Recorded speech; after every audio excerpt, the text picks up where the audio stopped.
Okay, welkom by sessie nommer 3. Kom ons sluit die oë, dan bid ons saam. Vader, ek dank U dat ons vanaand weer in die woord in kan grawe. En Here, waar ons nou afskop, wil ek vra dat U ons harte sal stil maak, want daar's so baie geraas in ons harte en in ons lewens, Here. Maar Here, dat ons vir die volgende uur sal stil wees en kan fokus op die woord en toe sal laat dat die Heilige Gees in ons lewe werk en ons nader na U toe trek en ons meer en meer maak soos die Here Jesus. Kom seën vir ons bid dit in Jesus naam. Amen. Okay. Nou ons is besig met hierdie reeks die uur van gebed en ek doen net weer 'n opsomming net dat almal kan recap waar ons was. Jesus in sy donkerste uur, wat doen hy? Hy vat sy 3 manne saam, sy topmanne. Johannes, Jakobus en Petrus, en hy sê, kom bid saam met my. En hy gaan 'n entjie verder in die tuin van Getsemane, en wat kry hulle toe hulle terugkom? Hulle het aan die slaap geraak. So Jesus verwagting, hulle moet saam bid, en Jesus se teleurstelling, hy kom by hulle, en hulle het aan die slaap geraak.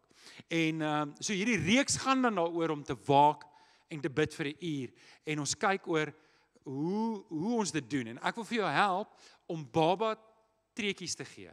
Want jy sit hier en jy dink, 'n uur bid, ek, in my leeftyd, dalk 'n uur oor 'n week bid, of oor 'n maand, maar jy kan dit doen, en ons het vir mekaar juist gesê, dat dit so hierdie reeks hier is, en ek wil hê jy moet die gebedsoefeninge doen, jy het 'n breinkoevertjie gekry, jy mag hom nie nou oopmaak nie, jy maak hom oop in jou stilte tyd, vanaand of môreoggend, en ek wil jou mooi vra, om voorberei te kom, sodat ons nie lank hoef te wag, vir antwoorde nie, dat jy klaar voorberei kom. Ok, groepwerk. Charles, ek weet van jou, hou vas. Ek kom by jou. Ok, so groepwerk, kom ons doen net gou 'n recap van laasweek. Die vraag is, wat het jy geleer die laaste 3 weke, sover? Eintlik wat ek wil doen, skim, ek wil weet, hoe gaan dit met jou gebedslewe, hoe kom jy by die oefening uit? As jy nie doen nie, wees ook eerlik daar sê, sorry ouens, ek sukkel 'n bietjie mee daar, dis hoekom ons hier is. Ons gaan jou nie oordeel nie. Ok. So, ek gee julle so 3 minute om daar 'n bietjie te gesels. Gee elkeen terugvoer van hoe dit sover die 3 weke gegaan.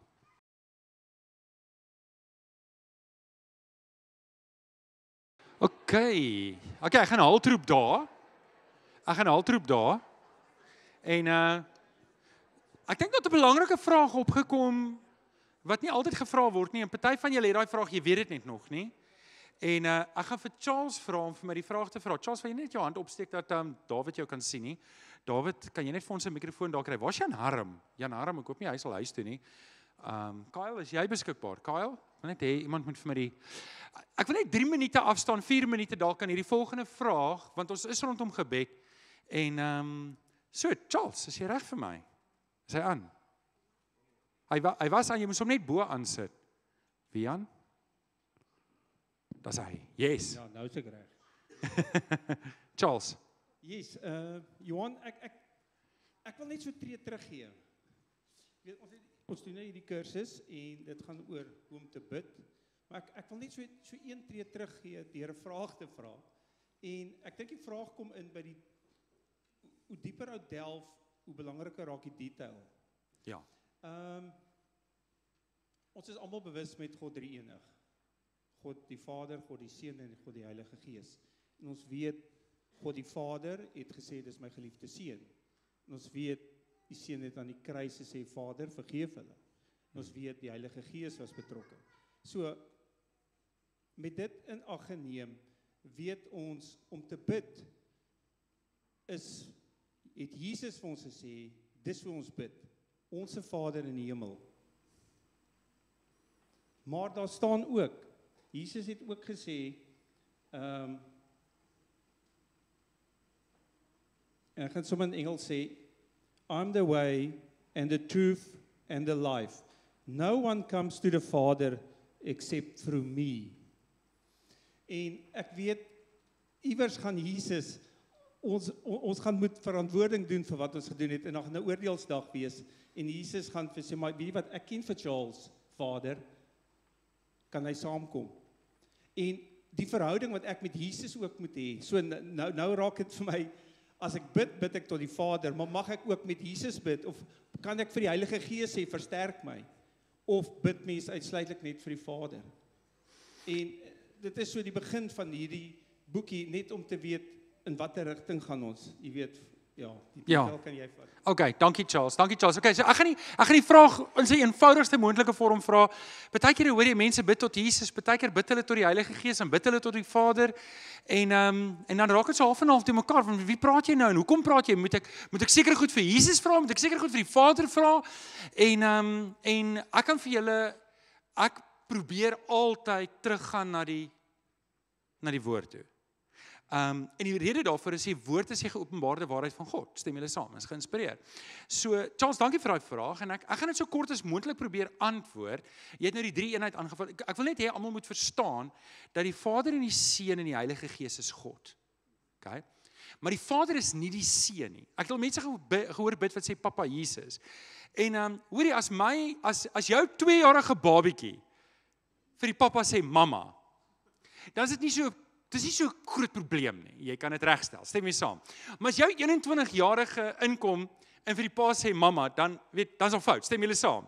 So met ander woorde, soos jy groei in die Here, moet jy sekere waarhede in die skrif verstaan. Dit maak saak. Jy sê, maak dit saak vir wie ek bid. Wel op 'n manier nee. As jy wil bid tot Jesus en bid tot die Heilige Gees en bid tot die Vader en jy maak dit 'n mengelmoes en hoor jou gebed word reggemaak deur die Heilige Gees by die Vader, want dis jou hart wat by die Here kom. Maar jou vraag is tog, hoe moet ons dan bid? As ons dan wil bid soos die skrif sê. En Charles, ek dink nie wat ek nou gaan sê maak jou gebed enigstens kragtiger nie. Ek dink net dit kom saam met volwassenheid. So, Jesus leer ons bid. Hoe moet ons bid? As jy deur die Nuwe Testament gaan soek, is daar nie een voorbeeld van enige iemand wat tot die Heilige Gees bid nie. Dis vreemd, né? As jy wil gaan soek vir enigiemand wat tot Jesus bid, gaan jy diep moet grawe. En jy gaan tussen lyne moet lees. Want dit is ook nie eintlik daar nie. Dis nie ek nie, jy moet self gaan soek in die skrif wat ek nou sê. Dis hoekom ek tot die Vader bid. Hoe bid ons? Jesus sê, niemand kom na die Vader toe behalwe deur my nie. Ek is die weg tot die Vader. So waar moet ons uitkom? By die Vader. Wat roep die Heilige Gees in my hart uit? Abba? Okay, so het jy dit. So Charles in kort. Hoor jy, as jy saam met my gaan bid en jy bid tot die Heilige Gees en jy bid, ek het nie 'n probleem daarmee as ek die Heilige Gees bedroef het en ek sê vir die Heilige Gees, ek is jammer ek het U bedroef nie. Ek het ook nie 'n probleem as iemand bid tot Jesus nie. Ek het glad nie 'n probleem daarmee nie. Ek dink net wanneer ons kom, daar's genoeg geleer rondom gebed dat ons leer dat ons bid altyd in die naam van Jesus onder leiding van die Heilige Gees. Dit was die punt van Jesus. Die voorhangsel is juis geskeur sodat ek en jy in die teenwoordigheid van die Vader kan kom. Ek sal nie 'n probleem hê as enigiemand tot die Heilige Gees bid nie. Ek het nie 'n probleem as iemand tot Jesus bid nie. Ek het wel 'n probleem as iemand glad nie tot die Vader bid nie en net tot Jesus bid. En die rede daarvoor is want dit was die punt van Jesus. Jesus het juis gekom sodat ek met die Vader kan praat. En as ek nie tot die Vader praat nie, dan is dit so half en half, Here, Jesus het vir my toegang gegee tot die Vader, maar ek gaan dit nie gebruik nie. Verstaan julle wat ek probeer sê? So okay, Charles, dankie vir jou vraag. Ek waardeer dit. Dis iets om net om julle verstand te prikkel. Gaan soek die skrif, gaan ondersoek die skrif self oor wat ek nou gesê het. Geef vir Charles 'n lekker hande klap toe. Dankie Charles. Okay, ons gaan aan. Daar's niks so verfrissend soos om die Here te loof en te prys nie. Stem julle saam? Nou, okay, jy weet vir julle wat nou lank in die gemeente is, julle ken nou al die liedjies, ken of gooi so nou en dan nuwe liedjies in, dan moet jy hom weer leer. Dit is moeilik om met 'n nuwe liedjie heel hartig die Here te loof en te prys, maar dis goed. Ons sing nuwe liedere en so. Maar as daar daai lekker liedjie kom, nê, en jy sing volle bors en jy gooi jou hande in die lug as dit jou ding is, dan is daar niks so verfrissend as om die Here te loof en te prys. Wie kan amen sê daarop? Okay. So die feit dat ek dit ook saam met ander gelowiges doen, bemoedig my.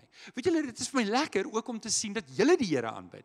En dis hoekom gemeenskaplike lofprysing en aanbidding so belangrik is, dat ek kan sien, as jy in die hemel ingaan, en jy lees Openbaring, dan is daar skares wat die Here loof en prys. En dit is opgeteken, sodat ek en jy daai verfrissende effek op ons siel kan hê, om te sien, wow, dis nie net ek nie, almal van ons het daai verhouding met die Here. So dis by die kerk. Maar wat van wat van in my privaatheid? In my privaatheid wil die Here ook my stem in my hart hoor, vol lofliedere. En dis waar ons vanaand praat. Ek dink ook daar's niks so verfrissend soos om die Here te loof en te prys in my stilte tyd nie. Want daar's niks, kyk, daar is 'n opsie, hoe heb 'n effek as ek saam met gelowiges te doen, nê? Maar dis niks verkeerd daarmee nie. As ek kyk hoe hulle in die hemel dit doen, dit het beslisse, in daai konteks is daar niks verkeerd daarmee nie. Ek bedoel, jy kan nie anders as om opgewonde te wees saam met miljoene mense die Here te loof en te prys. Jy kan jy dit indink as jy dit kan doen saam met soveel gelowiges. Maar daar's iets kosbaar van om dit alleen te doen. Die Engelse woord is authenticate. Authentic, eerlik, openlik. En dit gebeur daar. Ek dink daar's niks so kosbaar. Wie van julle loof en prys die Here partykeer in die kar terwyl jy ry? Asseblief hou jou hande op die stuurwiel. Okay, wie van julle is braaf genoeg om te sê ek doen dit partykeer in die stort? Daar's 'n paar. Ja. Ons het nou net daai liedjie gesing. Ek het geweet ons gaan dit sing nie van Brandon like I'll praise you anywhere. En dis die ding. Dit is nie net tot my stilte tyd beperk nie. Dis eintlik oral.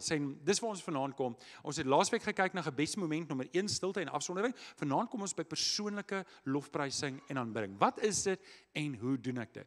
So, hersiening. Ons het dusver gesê, week 1 het ons mekaar gesê, Here leer my bid. Dis waar ek begin.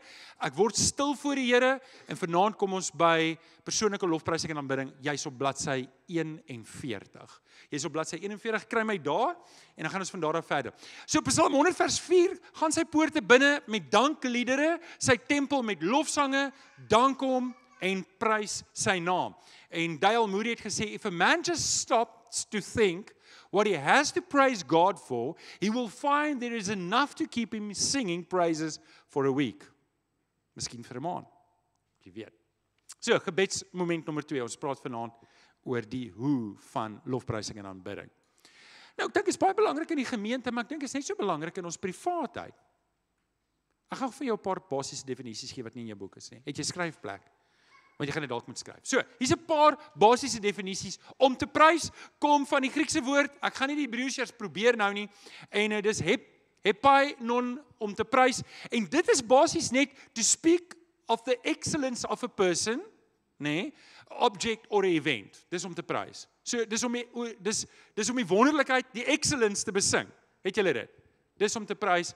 Dis volgens Lou en Naida, Proffie Lou en Proffie Naida wat vir ons die Griekse leksikon opgeskryf het. So, het julle daai geskryf? To speak of the excellence of a person, object or a event is om dit te prys. Ons gebruik prys ook maar algemeen. Jy prys iets aan, partykeer prys jy jou kinders want hulle doen goed. Okay? Aanbidding is proskineo, en dis om te aanbid. Dit literally to incline the face to the ground, to prostrate oneself before someone as on an act of reverence, fear or supplication. Nou, jy kan sien, daar is definitief 'n verskil tussen om iemand te prys en om te aanbid. Wanneer dit kom by prys is daar dalk 'n bietjie meer uitbundigheid, 'n opgewondenheid. Wow, dis goed. Wow, ek kan my oë nie glo nie. Dis wonderlik. Hoor julle die prys daarin? Teenoor aanbidding is om te verstaan hoe klein ek werklik is en in wie se teenwoordigheid ek nou myself bevind. En dis hoekom jy met jou gesig op die grond kan lê. Dis wat die woord letterlik beteken. Net omdat jy durf nie opkyk nie, want jy besef hoe klein jy is in God se teenwoordigheid. So kom ons som dit net op in Afrikaans. Lofprysing, om met lof te praat met of van God, drie-enig, Vader, Seun en Gees. Aanbidding is om met selfvernedering, eerbied en in 'n oorgawe plat te lê, nie noodwendig plat te lê nie, of te kniel of watter posisie ook al in te neem in God se teenwoordigheid. Dis maar basies die verskil. Wanneer ons praat van lofprysing en aanbidding, dan is dit wat ons bedoel. Ek wil net hê almal moet weet, as ons praat van lofprysing en aanbidding, as jy 'n foto wil neem, dan is dit nou jou kans om 'n foto te neem. Daar's op daai skerm ook, as daai skerm dalk nader is. Ek weet van julle skryf stadiger. Okay, het julle dit? Kan ek aangaan? Okay, dis belangrik. Nou, blaai met julle Bybels vir my na Psalm 33 toe. Ons gaan net vers 1 tot 6 lees en dan gaan ons Psalm 150 lees. Psalm 33 vers 1 tot 6. Die Here sorg. Hoor die woordkeuses in hierdie Psalm. Psalm 33 is in die Ou Testament.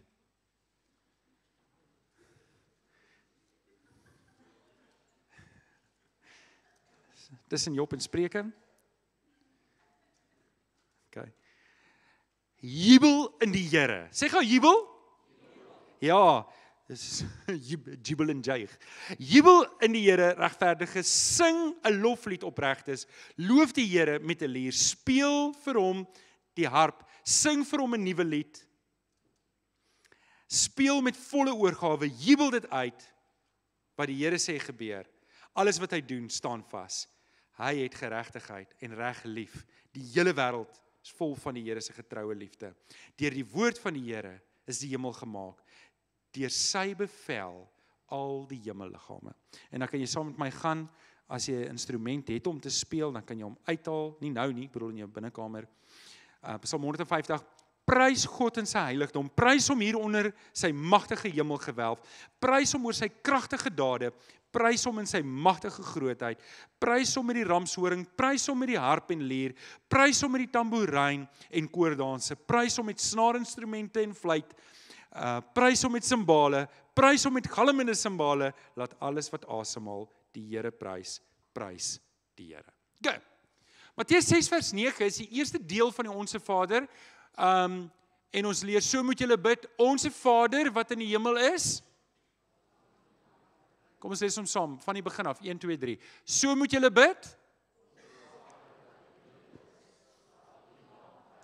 Laat die naam geheilig word. So, Jesus leer ons om te bid, ons Vader, laat die naam.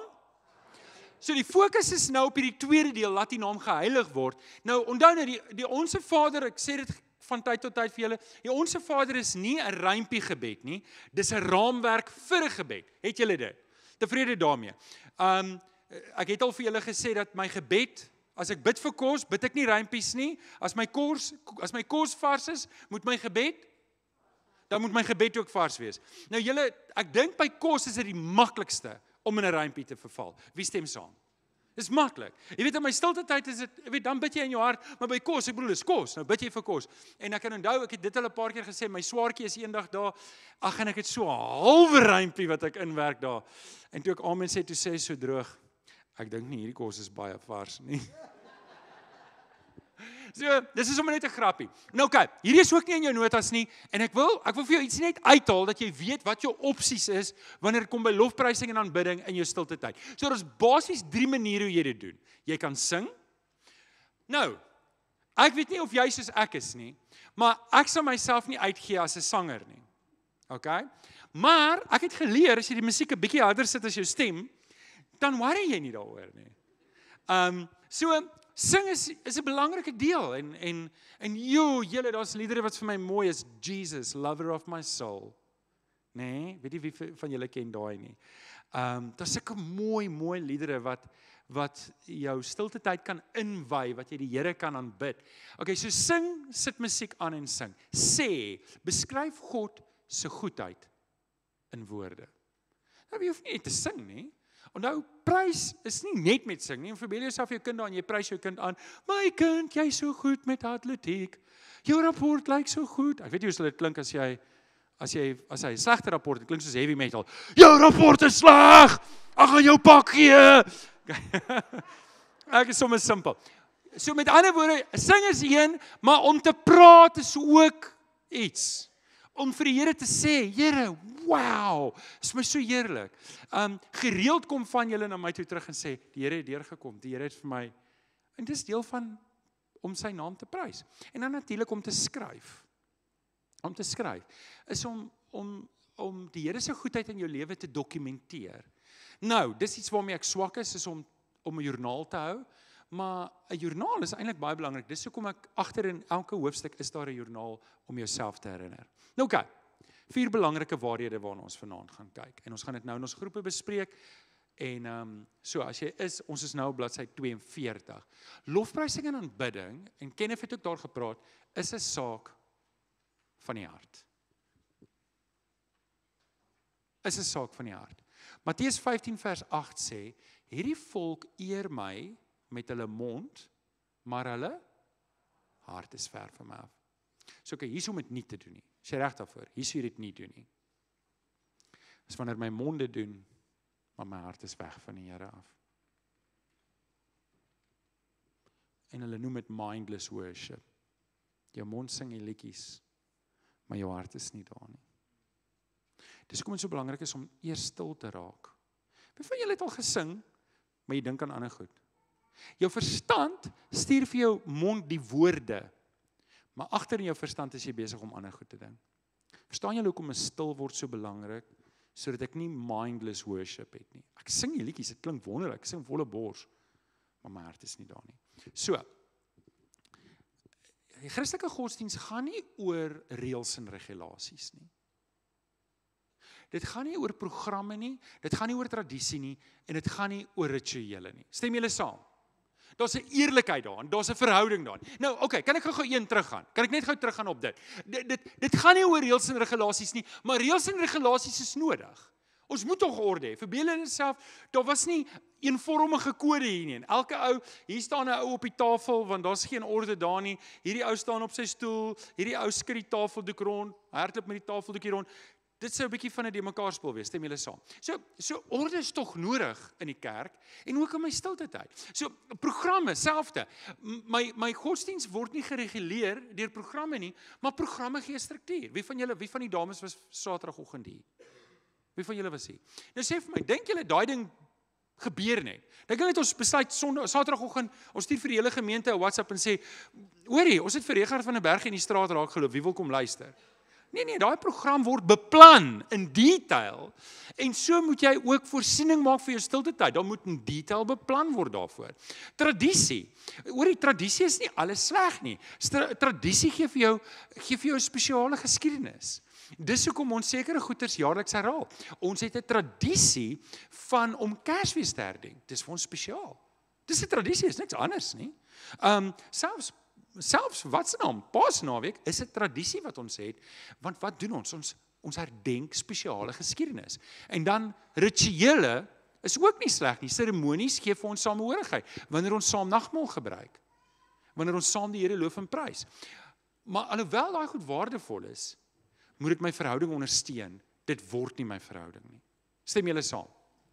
Dit bly gaan oor my hart. Okay, so dit gaan oor 'n lewendige verhouding met my Vader. Nou okay, in julle groepe,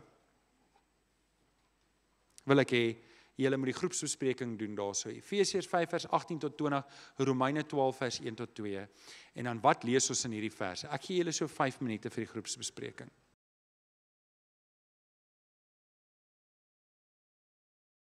Okay, ons gaan hom nou los.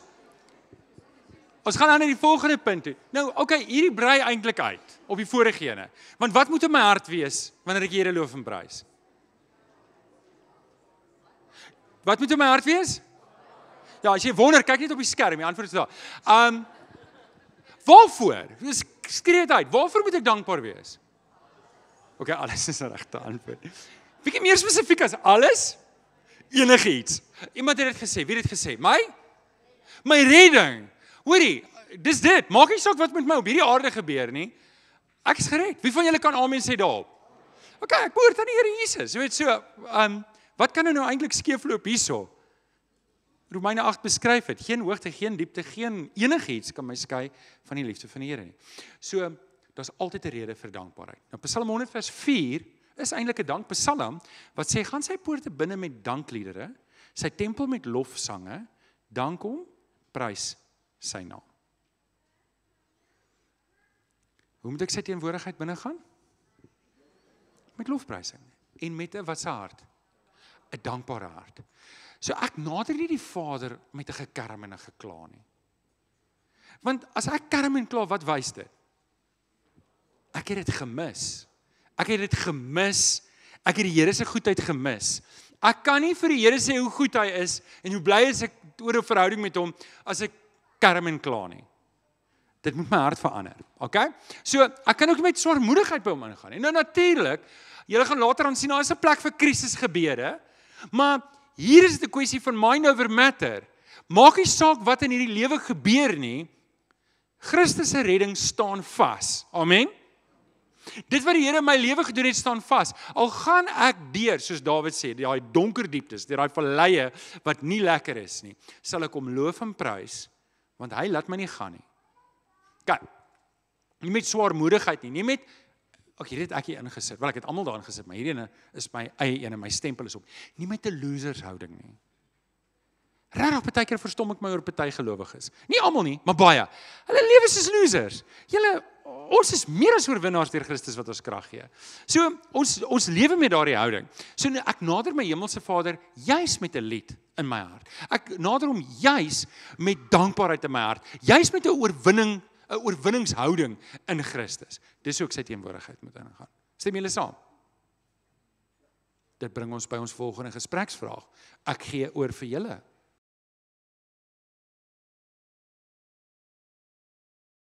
Ons is op bladsy 45. Ons is op bladsy 45.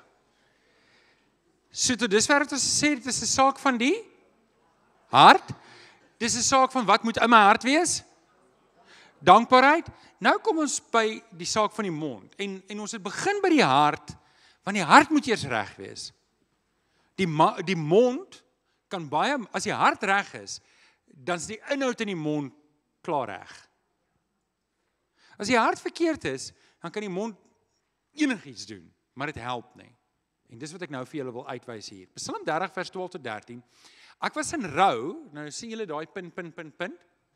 Dit is by punt nommer 4, so hou net vas aan hom, nie dink ek laat goed uit as prins nie, ek laat dit uit want is by die volgende punt.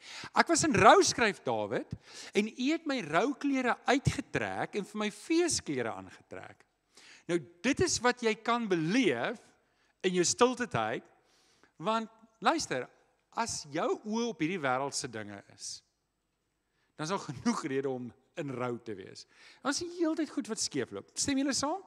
Maar wanneer ek gaan stil word by die Here, en ek begin op my hart en my aandag fokus op hom in dankbaarheid, dis wat Dawid hier beskryf, dan trek die Here daai rouklere uit, en hy trek vir my feesklere aan. En dan sê hy verder in vers 13, daarom sal ek sing tot U eer, ek sal nie stil bly nie. Here my God, vir altyd sal ek U loof. Nou oké, wat sê Dawid, het die Here gedoen? Eerstens, hy was in rou. Die Here het sy rouklere uitgetrek. Die Here het vir hom feesklere aangetrek. Wat was Dawid se reaksie daarop? Hy sê, hy sal nie stil bly nie, hy sal sing vir die Here. Sien julle hoe hierdie gebeur in ons stilte tyd? Hoe hierdie progressie is. Ek kom uit die wêreld uit, in al hierdie de mekaarheid, soos wat julle gedoen het, van die werk af, gejaag om hier te kom, en dan kry jy daai stilte, en dan kan ons sing. Hy trek my rouklere uit, hy trek vir my 'n feesklere aan, daarom sal ek U loof. Ek sal nie stil bly nie. Sien julle, dis 'n saak van die mond. Wat in die hart ingaan, moet by die mond uitkom. En ons genoeg verse daar is 'n verhouding, daar's 'n sterk verhouding tussen die hart en die mond. Stem julle saam? En dit is, die grappie sê, as ek die lotto wen, sal ek niks sê nie, maar daar sal tekens wees. My tank sal vol petrol wees. Okay, nou dis 'n grappie, maar dit wys dat wanneer iets in jou hart gebeur, dan kom dit altyd by jou mond uit.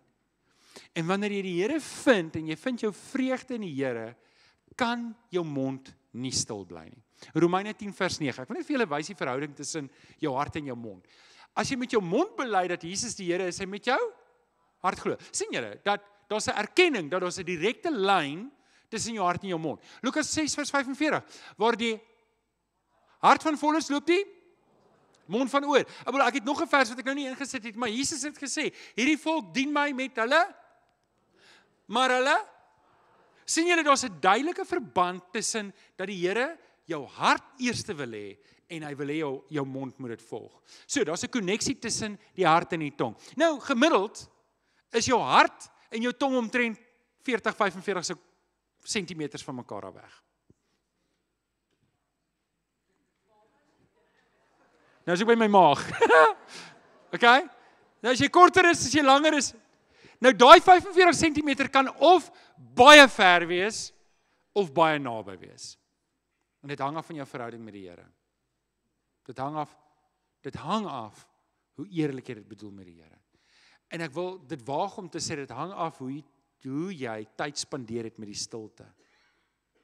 Want as jy die stilte ding nie reg doen nie, dan gaan jou mond sing, maar jou hart gaan nie daar wees nie. En dan is daai 45 centimeter baie ver.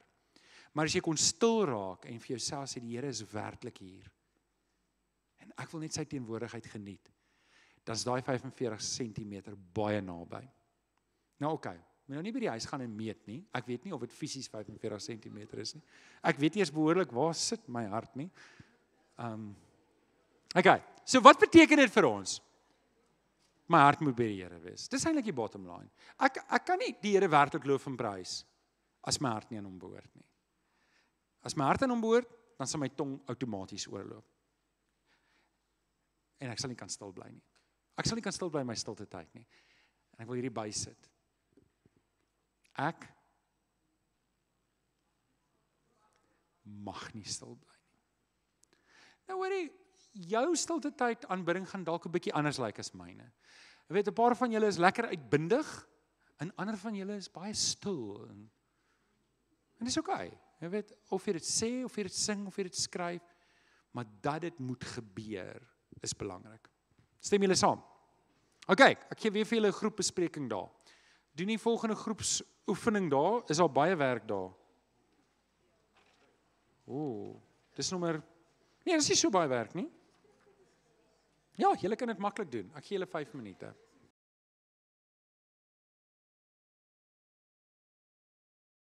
Okay, dis waarvoor ons tyd het vir daai ene. Dis waarvoor ons tyd het. Ek kom ons kyk. Ek sien my tyd het uitgehardloop. Ons is op bladsy 46. So, lofprysing is 'n saak eerstens van die hart. Wat moet in my hart wees? Dankbaarheid. My hart gaan dan verder, dan is dit 'n saak na my mond en dan na my liggaam. Dit is onafwendbaar. Psalm 30, ek het hom nou uitgelaat, nou sit ek hom in. Ek was in die rou, maar jy het vir my vreugde laat dans. Nou, hoorie, nie almal van julle is uitbundig nie, maar hoekom probeer jy nie 'n bietjie? Net 'n bietjie jolly te raak en opgewonde te raak. En hoorie, dit is nie noodwendig vleiend nie, hoor. Ek bedoel, toe Dawid dit doen, toe was daar maar 'n bietjie ontsteltenis. Wat so oneerbare goed doen jy? Hierdie half naak dansery. Asseblief julle moenie, Kenneth het ook gevra, moenie dit doen nie, asseblief. Hou dit in jou kamer, tussen jou en die Here, waar niemand dit kan sien nie. Maar dalk moet jy 'n bietjie uitbundig raak in die teenwoordigheid van die Here. Nou, jy weet, 'n party van julle se uitbundigheid is, julle steek nie julle hande op in die kerk nie, so jy sal dit probeer. Ek is lief vir die Here. Dis hy. Dit was dit. It's fine. Wees wie jy is, en dis ook okay. Ek het nou, Kenneth is nie vanaand hier nie, ek wou nou vanaand met hom gespot het, maar nou is hy nie hier nie, nou spot ek met hom in sy afwesigheid. Hy het Sondag 'n vreeslike groot predikant aangehaal, ek weet nie of julle onthou het nie, toe hulle 'n Amerikaanse predikant aan, toe wil ek nou vanaand 'n groot en belangrike predikant aanhaal. Hy het Sondagoggend gesê, wat nogal vir my profound was, so iemand moet net 'n foto neem van dit en dit vir hom stuur asseblief. En ek haal sy woorde vry aan en gesê, wanneer dit by lofprysing en aanbidding kom, is my liggaam 'n instrument waarmee ek eer bring aan die Here. Dis nie mooi nie. Eintlik goed gestel, nie? My liggaam is die instrument waarmee ek die Here bring. Hierdie groepsbespreking het vinnig op my afgekom. Moet ek teruggaan? Okay? Iemand vra ek moet teruggaan. Hou vas. Hou vas. Daar's mense wat dit afskryf. Hierdie aanhaling gaan hersirkuleer, ek is seker daarvan. Okay. Ek gaan nou nie deur die groepbespreking hardloop nie, maar ek wil hierdie verskillende goed. Wie van julle het huiswerk gedoen? Wie van julle kan uitskree? Okay, kom ons kyk. Hierdie is sommer net 'n paar verse van wat hulle gedoen het met hulle liggaam. Wat het Psalm 30 vers 12 gesê? Dawid het gedans, nê? As jy dit nie ingevul het nie, skryf daar op Psalm 30 vers 12 dans. Psalm 47 vers 2? Daar's 'n handeklap daar. Psalm 95 vers 6a. Hulle val in eerbetoning. B. Hulle buig. C. En dan 134 2. Okay. Dan natuurlik kan ons nie 33 vers 2 en 3 uitlaat nie. Loof hom met? Ek het hier so instrumente en 'n gejubel, nê? Ja.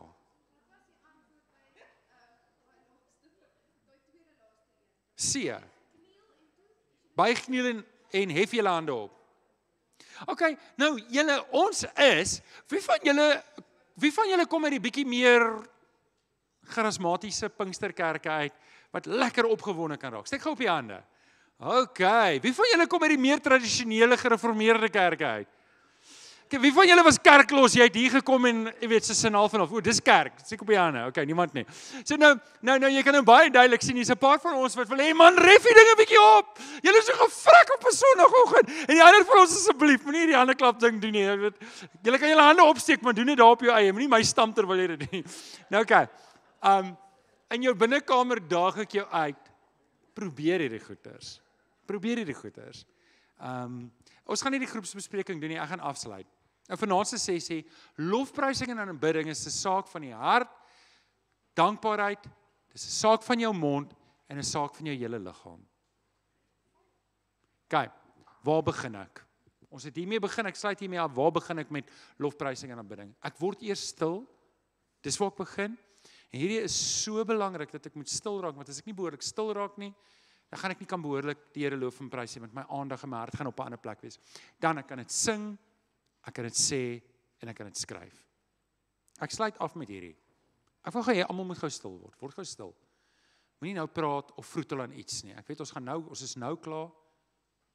Openbaring 4-5 is ons in die troonkamer van God. En die engele roep hardop uit. Heilig, heilig, heilig. Die ouderlinge, die 24 ouderlinge kniel en haal hulle trone af en sit dit voor God neer. Ek wil hê dat wanneer jy die Here loof en prys, dan moet jy daai idee hê. Jy gaan in God se allerheiligste in. Dis wat Jesus vir jou kom doen het. Hy het vir jou dit oop kom maak. Die voorhangsel van die tempel het middeldeur geskeur, sodat jy toegang het tot jou hemelse Vader. Hy wil hê jy moet kom.